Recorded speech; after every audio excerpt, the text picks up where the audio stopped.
lì le strasse che c'ha paria.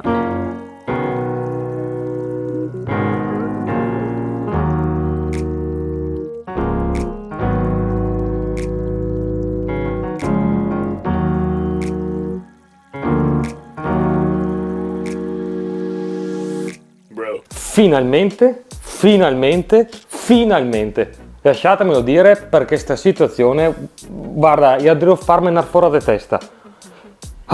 E adesso vi spiego tutto quanto. Ad aprile 2022 io e la mia compagna, la famosissima dueteppista, abbiamo scelto di unire le nostre vite e di fare il passo di andare a convivere. Essendo entrambi amanti della montagna, della natura, del verde, della vista collinare, non abbiamo nemmeno preso in considerazione l'ipotesi di andare a vivere in centro paese o comunque in zone cementate, se così vogliamo dire. Purtroppo al giorno d'oggi, con i tempi che corrono, con la vita sempre più frenetica, è diventato indispensabile ragionare anche in termini di vicinanza ai servizi.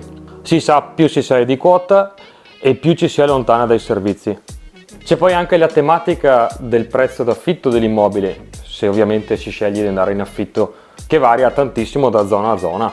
Prendendo la mia zona, cioè il nord-ovest vicentino, abbiamo una certa tipologia di prezzo, che varia anche lì tantissimo in realtà, tra spostarsi un pelo più in su o spostarsi un pelo più in giù.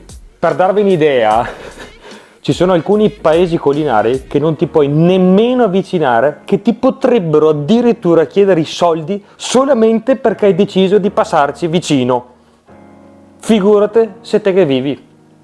Ragazzi, sono Diego del futuro, ho appena caricato tutti i file audio e anche i video e mi sono accorto che la scena che state per vedere mi sono dimenticato di salvare il file audio. E bravo coglione! Per cui vedete la prossima scena senza l'audio, guardate, pazienza. Dopo svariate ricerche abbiamo individuato il miglior compromesso tra zona, che ovviamente ci deve piacere, e collinare, il prezzo dell'immobile che non deve essere esageratamente grande e una certa comodità ai servizi, una certa vicinanza.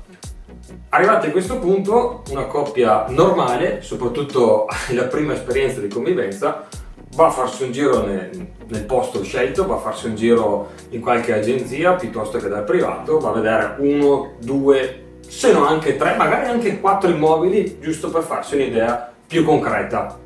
Giusto? Ma ovviamente no, ma proprio no, ni altri, perché siamo una coppia un po' fuori dagli schemi. Abbiamo visto un immobile, visto, piaciuto e fermato subito. Pensate che sono stato a vederlo io personalmente perché la mia compagna non c'era, non mi ricordo dove era, ma comunque non c'era. Abbiamo visto quell'immobile solo in foto. Era mezzogiorno di un sabato mattina. Bene, perfetto. Ero appena uscito dal lavoro, dunque figurateci quanto avevo la testa lì sull'immobile. Visto l'immobile, fatto un giretto veloce dell'agenzia.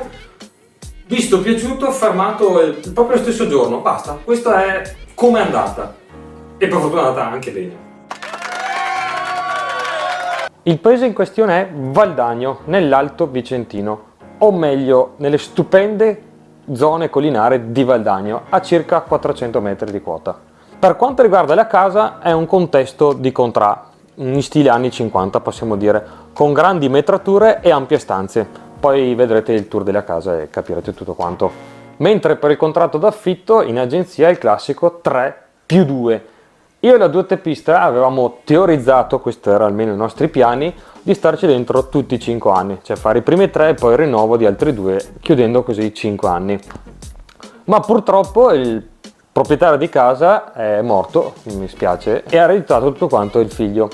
Ecco, il figlio, lo capisco anche perché è comunque una casa che richiedeva una certa manutenzione, ha deciso che allo scadere dei 3 anni di vendere l'immobile. Quindi ci siamo ritrovati dopo 2 anni e mezzo a cercare nuovamente casa. Da contratto avevamo l'obbligo di restituire la casa come l'avevamo trovata, cioè ritinteggiata e con mobilio originale. Se tipo avevamo preso un mobile o sostituito un mobile o spostato un mobile, dovevamo rimetterlo nella sua posizione originale. Per evitare di prenderci all'ultimo, come spesso accade, abbiamo scelto, man mano che si avvicinava la data di scadenza, abbiamo scelto di ritinteggiare con assoluta calma. Un pezzo di qua, una stanza di là, partendo dalle stanze ovviamente che meno usavamo. Questo è il deposito temporaneo dove mettiamo la roba da portare via. Qua ne abbiamo di tutti i colori, abbiamo il refrigeratore, una secetta qua abbiamo il kit per dare il colore, coi teli per coprire, una tanica di colore sotto, il bianco di questa casa. Qua abbiamo 2 taniche di colore perché la 2Tpista vuole pitturare la casa nuova. Io tanto sono daltonico, dunque non ne capisco niente, per me uno vale che altro, e spero siano belli. Questo è l'angoletto Art Attack, lì prepariamo il colore per tinteggiare questa casa perché ce l'hanno consegnata a posto e noi giustamente le diamo dietro tinteggiata.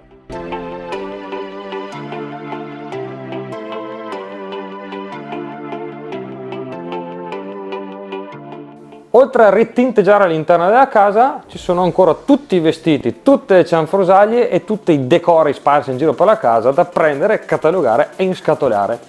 Non per mia, ma quando è una casa grande, non enorme ma grande, che hai più stanze di quelle che usi, accumuli tante di quelle casade che mai userai. Ma prendiamo questo, sì dai che può andare bene, prendiamo quell'altro, ma sì facciamo il cambio, cosa che ovviamente non farà mai. E difatti qua abbiamo tutti i vestiti catalogati, imballati, messi dentro i sacchetti, anche nei 2 borse da viaggio. Qua addirittura sottovuoto per risparmiare spazio. Qua abbiamo la tastiera del letto, questo è il mio armadio, questo era tutto il mio armadio, mentre di qua il lato della 2Tpista. Qua c'è casino dappertutto. No dai, sta facendo la cernita di cosa tenere e cosa buttare via, e diciamo che di roba ghine parecchia. Questo è il suo armadio. Qua abbiamo tutte le scatole pronte per essere portate via, già tutto catalogato, tirare fuori tutte le robe che non serve, e mentre qua abbiamo un barbone. Ciao ciao!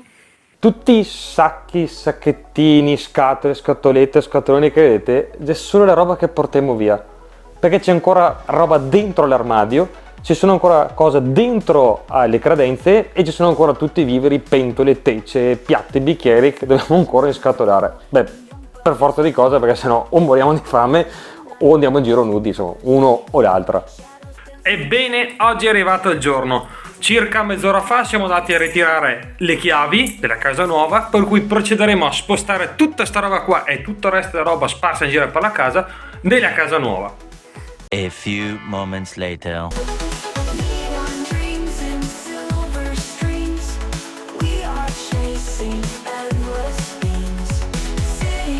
Siamo partiti con il pulire il frigo e siamo arrivati a smontare praticamente tutto il mobile perché è tutto smarso.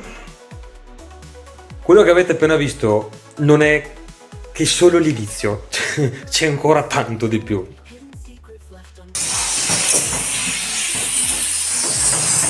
Pulizia in corso. Adesso andiamo a vedere la nostra cantina. Eccola qua, questa è la nostra cantina, stretta ma profonda.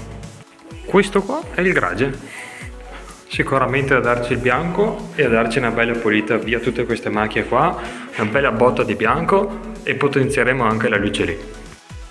C'è chi lavora come me e c'è chi riposa come quello lì. Intanto qua dietro abbiamo il top cucino nuovo, questo è come sarà, questa è la tinta, il tipo di disegno, è un rovere medio penso, non lo so, comunque è un legno effetto rovere, e andremo a sostituire questa bruttura qua, non tanto per il segno ma proprio la tipologia. Il Lolli pittore, i pittori hanno finito da poco di dare il colore a questa parete di questo verde, anche se io sono daltonico e per cui la vedo stramba, non so neanche io come descriverlo, e sicuramente dal video non rende reale il colore. Poi abbiamo un beige chiaro e bianco sopra, come si può vedere da lì, c'è quel piccolo stacco, anche se il colore è simile. E questa è la cucina momentanea. Prima di continuare con il resto del video, voglio parlarvi di colui che rende possibile la visione di tutti i miei contenuti. Difatti sto parlando di Francesco. Lui si occupa letteralmente di tutto, dal video editing alla gestione dei vari canali social. Francesco è un ragazzo in gamba, ed è raro, sa il fatto suo e ha anche una grande voglia di fare. Sono ben 4 anni che collaboriamo insieme. Per via, vola il tempo, Dapprima con il progetto Vetraria, il progetto Global, e adesso con questo percorso da youtuber, content creator o quello che è, non lo so, non c'è ancora un termine giusto. Attualmente Francesco è in cerca di nuove collaborazioni, di nuove opportunità e io sono qui ad aiutarlo visto che se lo merita. Per cui se siete interessati a un videomaker, un video editor o anche uno che gestisca la parte social o la fusione di tutti e tre, trovate tutti i suoi contatti qui sotto.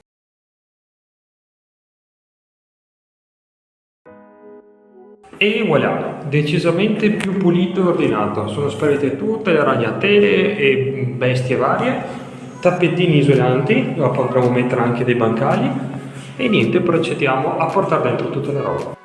Questa è la situazione attuale. Qua sopra la tavola, che sarà la futura tavola da pranzo, ci abbiamo i miei vestiti, principalmente da lavoro da sistemare, anche sotto altri vestiti e altre robe da lavanderia. Qua abbiamo invece le pentole, anche lì da sistemare.